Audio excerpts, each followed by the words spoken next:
35 సంవత్సరాల బ్యాలెన్ షా నేపాల్ యొక్క 47వ ప్రధానిగా ప్రమాణ స్వీకారం చేశారు. 3 సంవత్సరాల వయసున ఆయన పార్టీ రాష్ట్రీయ స్వతంత్ర పార్టీ ఒక చరిత్ర సృష్టించిందని చెప్పొచ్చు.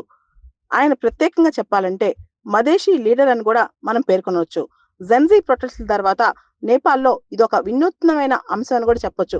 ఇంత చిన్న వయసులో ఆయన నేపాల్ ప్రధాని అయ్యారు. ఇప్పటి వరకు చాలా పాపులర్ గా ఉన్న అక్కడ నేపాలీ కాంగ్రెస్ పార్టీ కావచ్చు, అక్కడ ఉన్న కమ్యూనిస్ట్ పార్టీస్ కావచ్చు, ఇవన్నీ కూడా చిత్తుగా ఎన్నికల్లో ఓడిపోయాయి. రాష్ట్రీయ స్వతంత్ర పార్టీ ఏదైతే 2022లో స్టార్ట్ అయిందో ఆ పార్టీ ఆల్మోస్ట్ థంపింగ్ విక్టరీతో నేపాల్ ఎలక్షన్స్ లో దూసుకుపోయింది. ఈ party projected candidate PM candidate ఎవరు తెలుసా? బ్యాలెన్ షా లేదా బలేంద్ర షా. ఈయన జెన్జీ అంటే ఈ బ్యాలెన్ షా మిలీనియల్ అంటే 1990s లో పుట్టారు. ఈయన వయసు 35 సంవత్సరాలు. ఎవరైతే 1990s లో పుట్టారో వాళ్ళు కూడా పెద్ద లీడర్స్ గా ప్రపంచంలో ఇప్పుడు ఎదుగుతున్నారు అన్న దానికి ఇదే నిదర్శనం అనమాట.